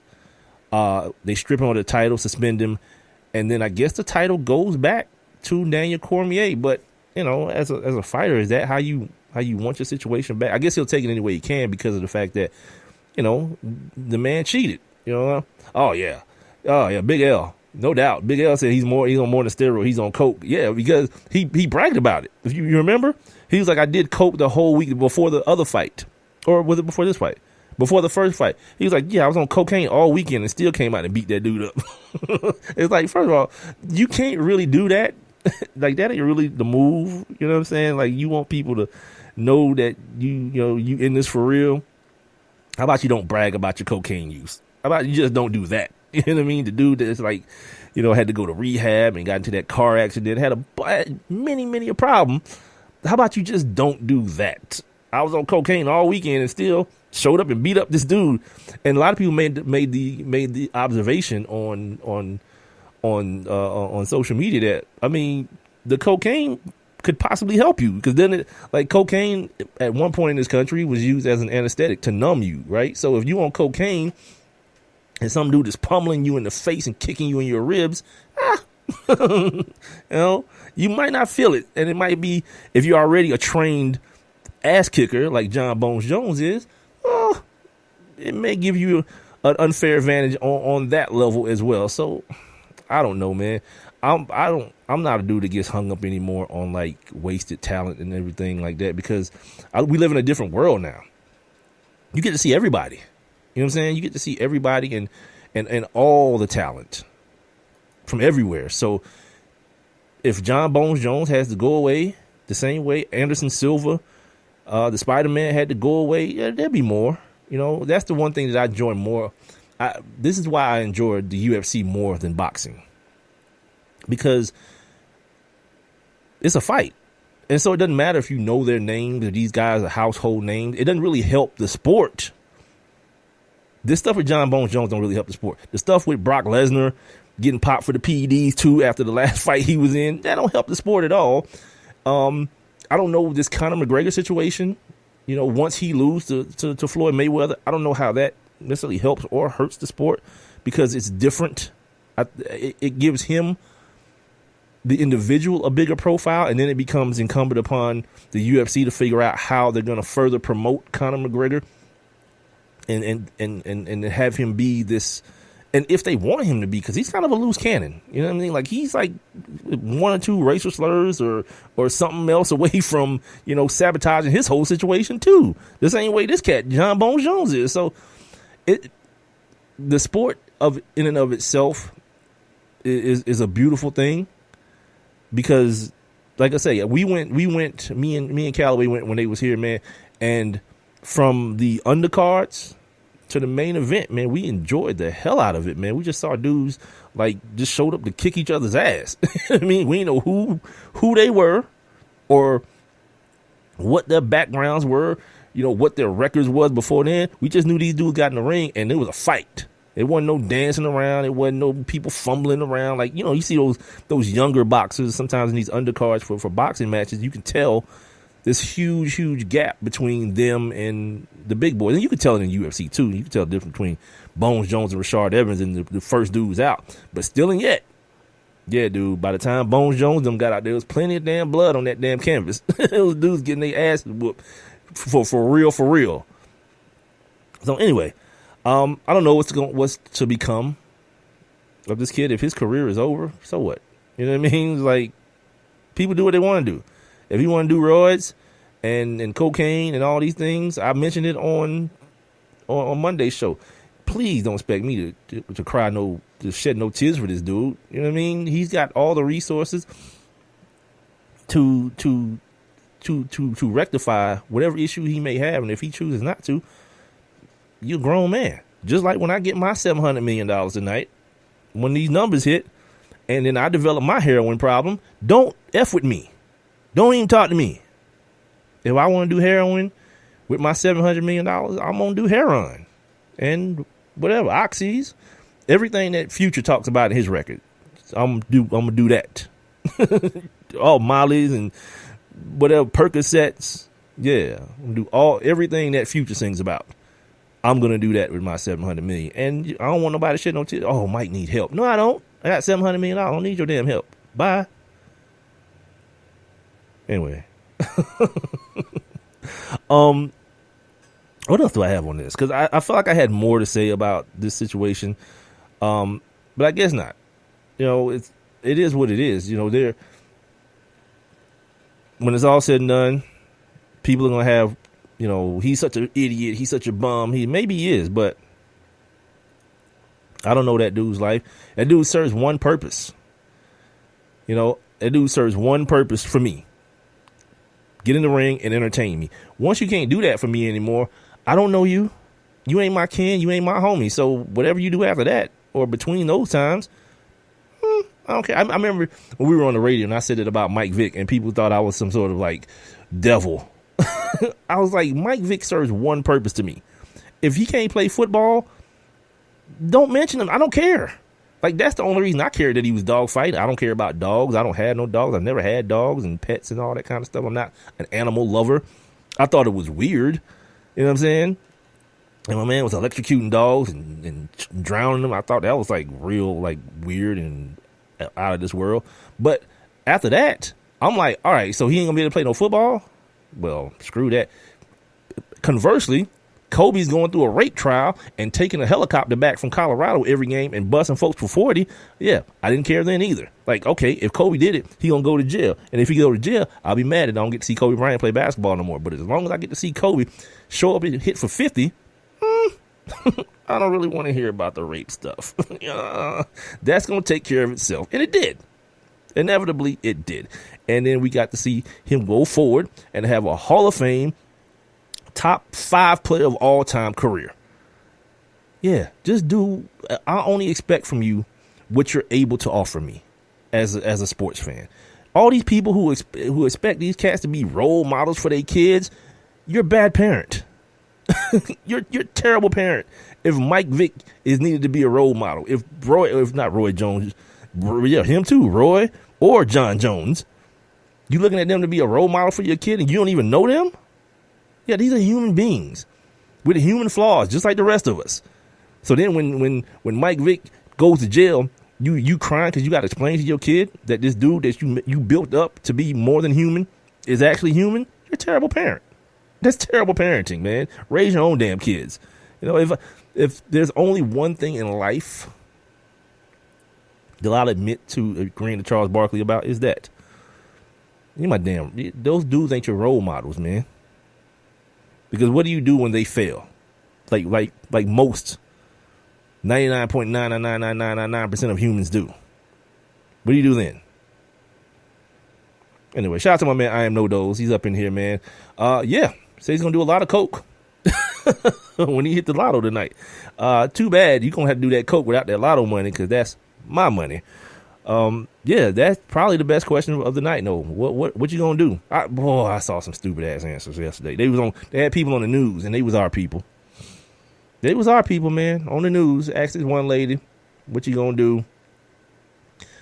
And she had some of the most rudiment, like she gave answers, the type of answer that you can do if you just hit a scratch off. She was like, well, I'm gonna go to Disney World. Oh, in a cruise. I was like, bro, my mama get like cruise offers for like $249 a person. Like, she get these things where they heard my dad go on cruises for like $249 a person. You don't have to have $700 million for that. Like, if that's what, come on, man. Like, I hope she means she gonna buy the cruise ship. Like, that's me. Like, I'm gonna be on some ratchetness like that. I'm gonna buy the cruise ship. Like, you MF is running around talking about you got a yacht. Nah, cuz I got the princess, whatever this damn thing is called. The whole thing is mine. Hell out of here, man. I'm gonna go to Disney World. That's like a G. That's like if you go take like 4 people, that's like $4,000. You'll go to Disney World. Okay, let's go. Yeah, you crazy as hell. You crazy as hell, dude. I'm gonna figure out a way to get up in the White House, and I'm like $400 million. Yeah, dude. There's got to be some better options. Then first thing I'm gonna do, I'm gonna go to Chick-fil-A. Yup. First thing I'm gonna do. Like, what? You can do that now. Anyway, let's go to the chat room real quick. It's dummies talk about, I'm gonna take $10 million out of the $400 million and go absolutely bonkers. That's what, you know what? My homegirl, when I was working at Cox, she used to work for the Georgia Lottery, and she says that's actually what financial advisors tell their clients to do when they hit the lottery. That the first thing you should do is just go crazy. Just get it out your system. Whoever you're going to get the money to, let that be it. Boom, boom, boom. Whatever you're going to buy the extravagant stuff, get it out the way, and then put together a plan on how you're going to keep the rest of it. Especially when you talk about an amount like none of us can fathom what $700 million is, or, the 440 whatever $million payout. We can't even fathom. If somebody put that much money in a room and told you to guess how much money is this, you'd never guess it. We've never seen that. We can't even fathom visually what that money looks like. The other thing that people should know about this lotto situation, if any of you MFers feel like, if I hit the lotto, I'm gonna tell them not to use my name. Wrong. It's illegal. They have to like the Public Information Act. They have to publish your name. She was telling me that it was a dude from Mexico who hit the lottery. And the thing that he didn't do, the other advice that people give you when you hit the lotto, put the ticket in a safe deposit box. And apparently you can leverage money. The same way like an NFL player that knows he's going to get drafted in the first round can leverage loans and stuff off of a winning lottery ticket. So you pay off everything. So no one can come after you cash your lottery ticket. You get rid of you stash a lottery ticket, and any type of back child support you got, any type of credit card debt, student loan stuff, go ahead and just get that, boom, wipe it out, start at zero, and then go collect your money. Because the problem this dude had, he was from Mexico or South America somewhere. He was begging and crying, please, please, please, don't put my name in the paper, because where I'm from, they find out I got this money, they're going to kidnap my family and probably kill them because I got this money. And these Georgia Lottery folks was like, nope, you in America, homeboy. The law is we got to publish your name. I don't know how this story ended up, but it seemed like it was going to have a bad ending for somebody. So yeah, for those of you who think that that's how it worked, that you can just request that your name not be published, the advice is, and I don't know why I'm telling y'all, because I'm going to be the one that need this advice, and I already have it, is to just stash your ticket. You take it to the bank, put it in the safe deposit box. You can let them know you have it. You can get it verified, but then you can leverage it. You can use it as collateral to get money to clear out any other debts that you may have prior to winning, so that can't nobody find out that you got a lottery winning and then try to like sue you for more money than you owe and all. You know how people do. Frivolous lawsuits is the way of America. You hit it off like that. So that is your, ghetto public service announcement from your boy today. See how I hooked you up on that. What is Big L saying? Kobe, the chick in the Kobe case had 6 or 7 other guys semen inside her. This is true, and that could be a problem. That could be a problem. What that chick said on that reality show, she called that one chick a cum dumpster. Yeah, that's probably the definition of it, man. When you got 6 or 7 other dudes spunk in your innards, you probably got a problem when you start claiming that Kobe Bean, took the bunkie.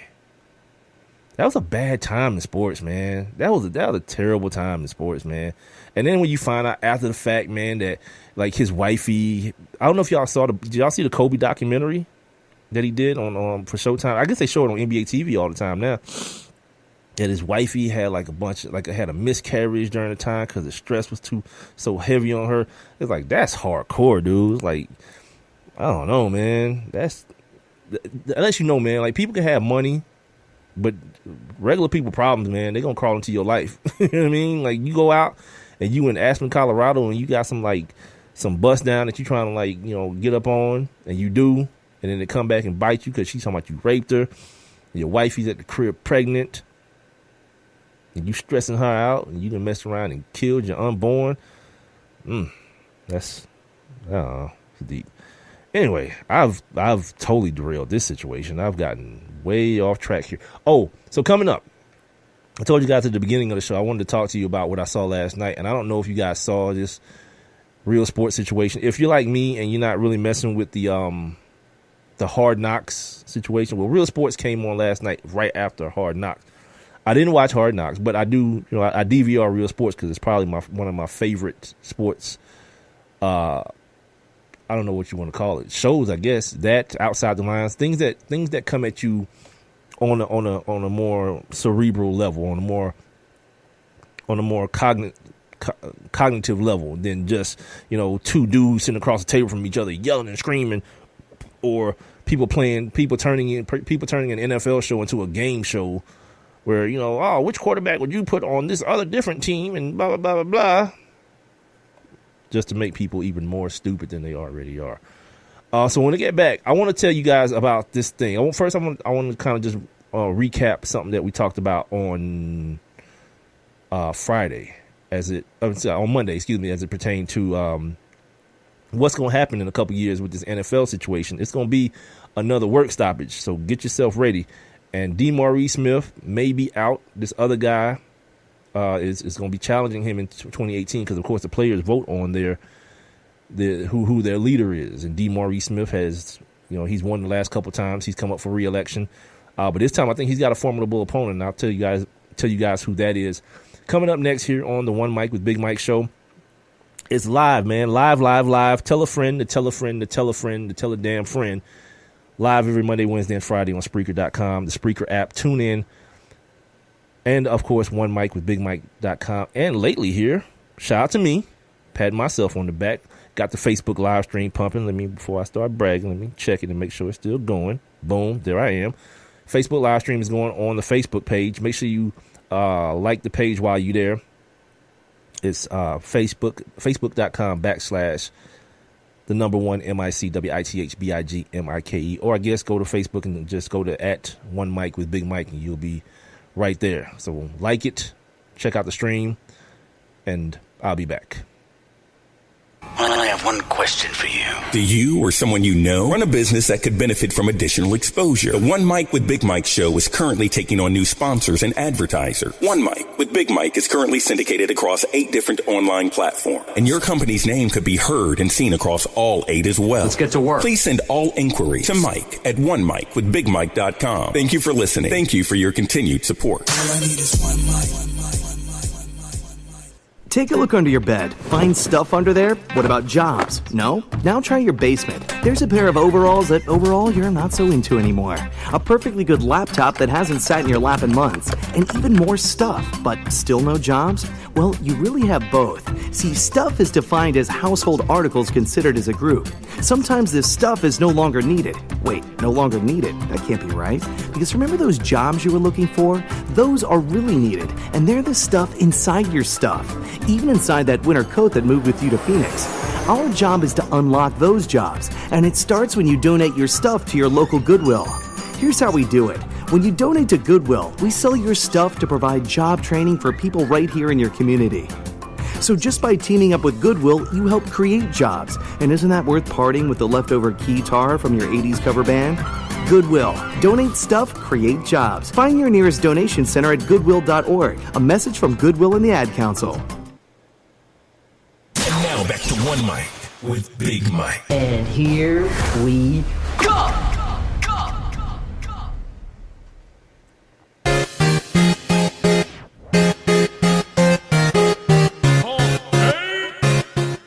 We almost home, man. Almost to the end of this thing. The One Mic with Big Mike show. I am Big Mike. I'm up in here, man. The show is also available on demand if you missed any of it.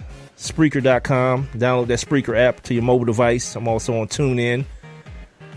The One Mic with BigMike.com website, iTunes, iHeartRadio, Stitcher, Google Play Music, YouTube, and of course, the Facebook page, One Mic with Big Mike. Like, subscribe, follow, all those different things, man. I'm trying to get these numbers pumping because there's some things that's I need to happen here pretty shortly, and they're all predicated on my numbers being decent. So you guys can help me out with that. I greatly appreciate it. Speaking of the numbers, man, while you're listening to the show, if you're listening via Spreaker, make sure you hit that little heart icon as well to indicate to people that you like the show or whatnot. Even if you don't, I still appreciate it if you lied. We started off the show talking about the trade that happened yesterday with Kyrie Irving and Isaiah Thomas switching teams. Jay Crowder also being a part of that team and that first round unprotected pick for the New Jersey Nets heading over to the Cavs as well. Went on from there to give you guys the update on the national anthem protest going on in the NFL right now. There was a rally outside of the NFL offices this afternoon. They said it was like mad peaceful. You know, people just out there. They got the NAACP involved. They're demanding a meeting with Roger Goodell. And Roger Goodell done told these folks, look, man, that ain't my problem. That's up to these teams. What y'all want to meet with me about? Something about forming a council and all this kind of stuff. I told y'all the other day, I don't know what all this protest is, what y'all expected to do. You know, y'all going to withdraw your money? Y'all going to, like, take all your jerseys and your stuff back that you bought? Your whatevers? And I don't know. I don't know what any of this stuff is supposed to do. You going to cancel your cable subscription? Because, like, really, whether you watch the NFL or not, the money's been paid already through your cable provider. They charge you every month anyway, just like all these other channels that like I don't watch. I still get charged for them, and they still get paid for them, for me having them. You know what I'm saying? So, like, I don't know what y'all expect to do. You know what I mean? The NFL is worried about their white fan base. Speaking of the NFL, last night, Real Sports with Brian Gumbel, awesome show. If you guys don't have HBO, it's worth getting it. Well, that plus Game of Thrones, Insecure, Ballers. Yeah, man, the programming on HBO is top notch. Last night, DeMaurice Smith, I mentioned this on Monday. DeMaurice Smith was on with Brian Gumbel, and like Brian Gumbel was like hitting this dude over the head with the interview questions. It was a pretty decent interview, man. And DeMaurice Smith is coming up for re-election as the head of the NFL Players Association, and he gave some answers last night. And I told you about him because we had the preview of the interview on Monday. That he's satisfied with every part of the current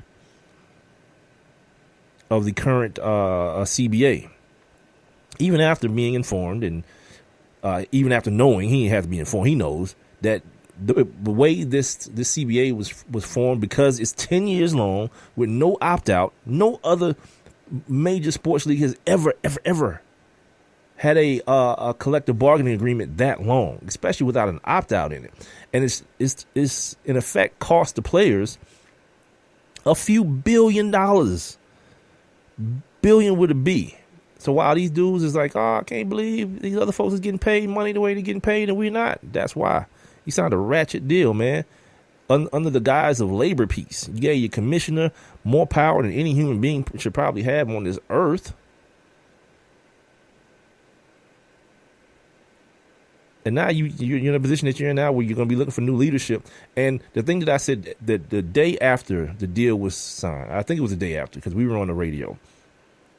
I said, this is one of those things where these owners understand what they're doing. They understand exactly what they're doing. The fact that in 10 years, and the average NFL career is 3-point-something years. So while the last CBA was negotiated, guys like Drew Brees were involved, and guys like Adrian Peterson were involved, and guys like Jeff Saturday were involved. You know where these guys are going to be? Jeff Saturday's already out. Adrian Peterson's on his way out. Drew Brees is on his way out as well. All these guys, Peyton Manning, all these dudes who sued the NFL at that time, guess what? They won't be around to negotiate the next one. It'll be a bunch of dudes who've never done it before, and then watch the owners work then. Watch all the foolishness that happens then. You want to talk about because they've already started. They've already started that process with the language that they're putting in some of these dudes' contracts that voids their entire contract, that has them paying money back if certain things aren't accomplished. You know, just these bombs that they're putting in these new contracts. If you notice this offseason, just think about how many 1-year contracts you saw happen this offseason. Yeah, things like that are happening. You know what I mean? And it's going to lead all the way up until 2021 is the next time they're going to have to negotiate. Yeah. ENF enjoy. I don't know if y'all saw this kid, Eric Winston, this kid from the Bengals. I think he's the president. He's the player president of the NFLPA. He says he don't care. That he don't care if the league is dead in 20 years because, you know, they're saying this work stoppage may be a sort of a death sentence. Me and Big L was talking about this on Monday. Maybe a sort of a death sentence for the NFL. The NFL, you know, going away or having a sharp decline or something like that. If I can find my man's exact quotes on the situation. And he caught a little backlash from it. You know, he's like, look, why should I care if this league is around in 20 years? I won't be here to play in it. I was like, well, he's right about that. He won't be here to play in it. And it's not his, I don't think it's necessarily his priority to care. You know what I mean? And he also said that no one in that locker room should care, even if you're a rookie. You shouldn't care what's happening 20 years from now in the NFL because you won't be playing either. It's the owners will still be playing, will still be owning, but you won't be playing. So his overall point was that onus shouldn't be put on the players to be the guys who take care of the long-term health of the game. And I think he's absolutely correct. I was reading earlier today, just based on a conversation that was brought up on Monday, and then Big L was talking about how, you know, kids ain't playing football and all this kind of stuff. And I was like, you know, from my perspective, the league was going to be all right. The fact that it might look different is one thing because of the type of kid, because there's always going to be poor kids that need, you know, that are looking for a way out of bad situations. So I saw this article today from the Washington Post on the decline of high school football, and it's got a bunch of numbers in it and a bunch of things that, you know, lend some credence to the prospect of football taking a downturn in the future. And it's one of the things that kind of get ignored. Like, we talk about the stuff that's going on in college with the NCAA not paying the players, and we talk about at the youth level the young kids, the Pop Warner level, but the high schools the high school is the level that's most vulnerable, because if some kid gets hurt, if these kids catch some wreck to the head as far as head injuries go or whatnot, you start suing school systems. That's where these football programs disappear. They go away because they can't afford to be paying out, you know what I'm saying, all these different settlements from schools. So that's public money. You can't, only the police can do that. You know, the police shoot somebody, they end up paying out millions of dollars from public money, which to me still is whack as hell. You know, the same people that you victimize and are paying for your mistakes, or not even mistakes, for your crimes. But anyway, they talk about this being a crisis for football all over the country. High school football enrollment is down 4.5% over the past decade.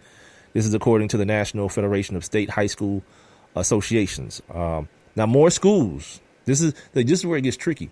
More schools are putting football teams on the football field, but they're doing so with fewer players. States like Oklahoma, Florida, Arkansas, like right around here, like SEC and Big 12 country, they added like 150 teams in the past 5 years.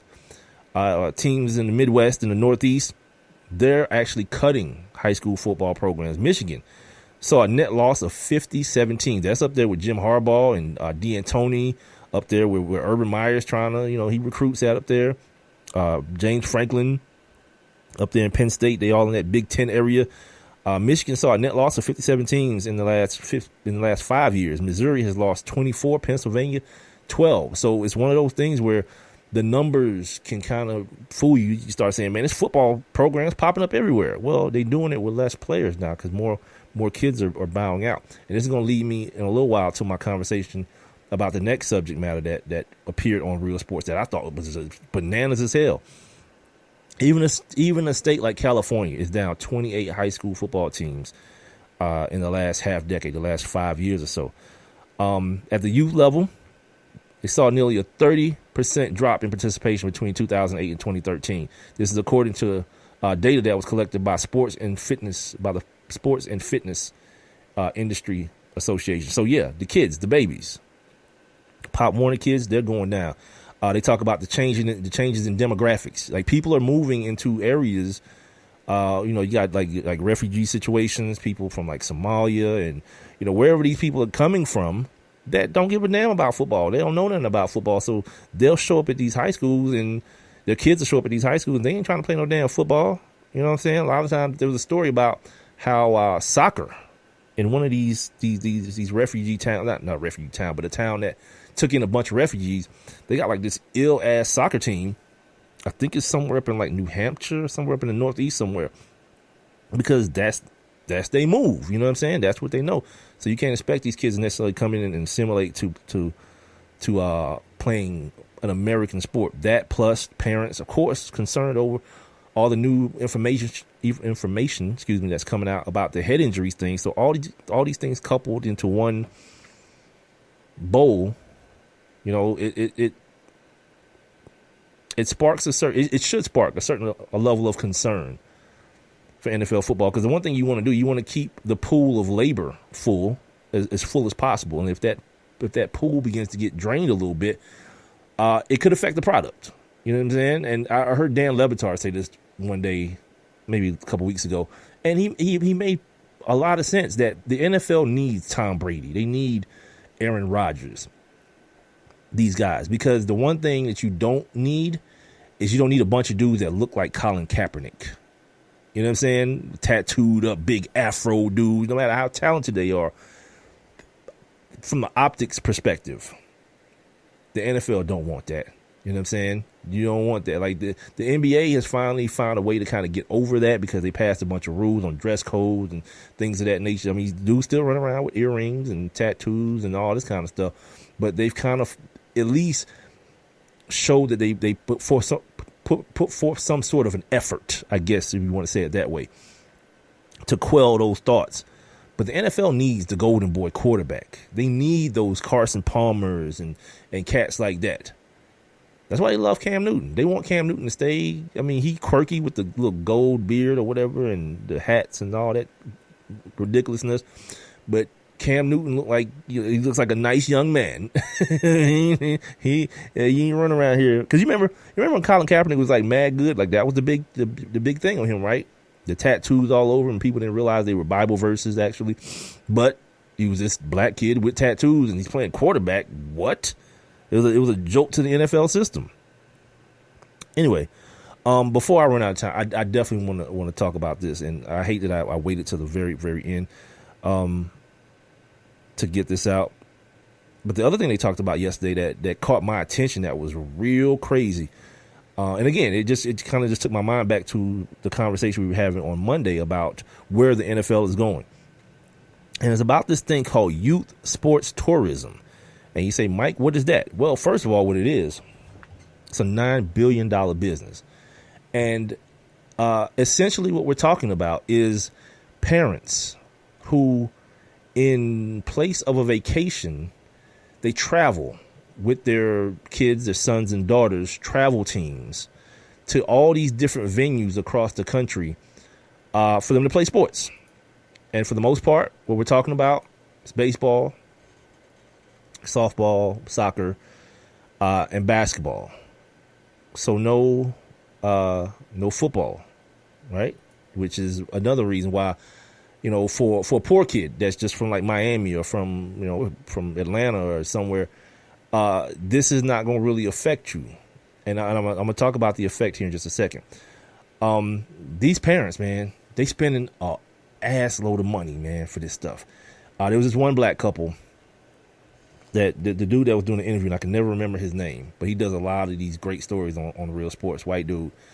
He says, you guys spend like $15,000 a year.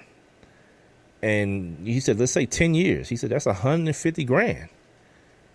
And they asked the parents, there's one black couple, do you think this investment is going to equate into a college scholarship? Because they got twins. One of them plays baseball. The other one runs track. So not only are they doing this, every weekend they're traveling. The dad is taking the daughter to a track meet or to her track events, and the mom is taking the son wherever to his baseball stuff. Texas. They from Virginia, Texas, South Carolina, wherever these baseball tournaments are happening. And they talk about it kind of cultish. Like once you get in, it's like Scientology. You got to keep up with everybody. They feel the need, the pressure to keep up with the other people that are involved, to the point where this broad said, we don't even actually spend the money. We just have a credit card on file, and they just hit us up when they're about to charge our credit card. So when you talk about $15,000 a year, I'm not even sure they're talking about $15,000 with interest. Like, how much is college now? Like, you paying $150,000 to get a scholarship? Like, that's the investment. Oh, jump. Sorry. Golly. This might turn.